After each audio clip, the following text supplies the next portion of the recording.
Hello. This is Rupesh and I'm watching CppNuts video series on C++, and today's topic is generic lambda, and this is a complete C++ 14 video series list. So if you're interested in more features of C++ 14, you can go ahead and watch my full series. So let's just start this video. So as I said, it is a generic lambda. Yes, the wait is over. Sometime you might have written some lambdas like this, but instead of writing this auto, you might have written integer, character, or your any user defined data type. And if someday you would have tried auto here, it would have failed because autos was not allowed in lambdas, but now it is allowed. So I have a small demo here, and this video is going to be very small video because it is not that big topic. It's just we have a lambda here. You should be knowing what the lambda syntax is. Okay, so it is called unnamed function, which we can assign the name to it by assigning this full lambda to some function pointer, and this I have kept auto, so I'm not taking care of the size of this type of this function pointer. So C++ will actually deduce all those types and all. Okay, so lambdas are unnamed function.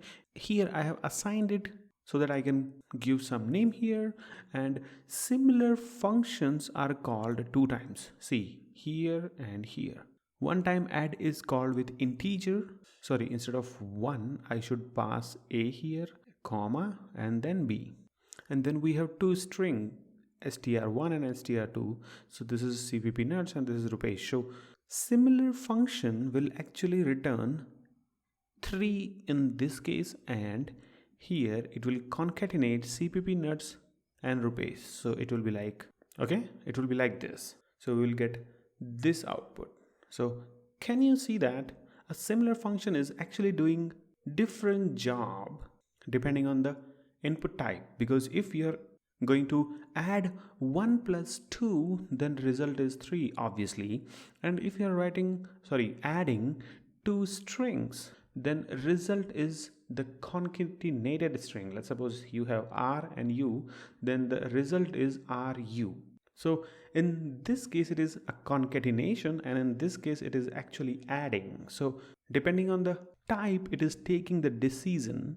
So how it is possible? Actually, this auto is also a compile time type deduction. So whenever you have this call, one function will get created, and let's suppose its syntax is something like this: add integer, comma, integer.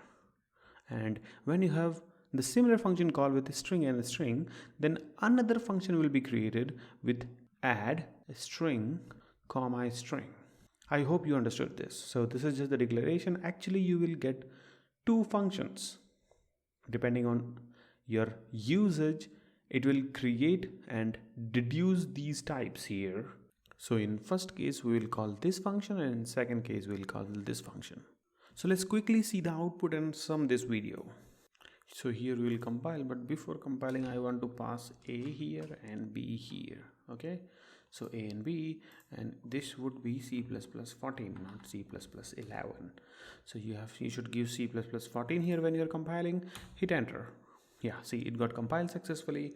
Now if I will run this, see, the answer is 3 and CppNuts Rupesh. So the results are as expected. There is no change. And to just show you that whether this exists in C++ 11 or not, let's compile this with C++ 11 and we'll get the error. And where is that error? Okay, see this error auto not allowed in lambda parameters. Correct. This auto and this auto was not allowed in lambdas till C++ 11, but in C++ 14 it is allowed. So I think I'm done here. Thanks for watching, and yes, if you want to become a Patreon, link is given in the description field. You can go and become a Patreon. Then I will be able to chat with you directly and we can have discussions if you have any doubt in your projects and all. So thanks for watching. I'll see you in the next videos. Bye bye.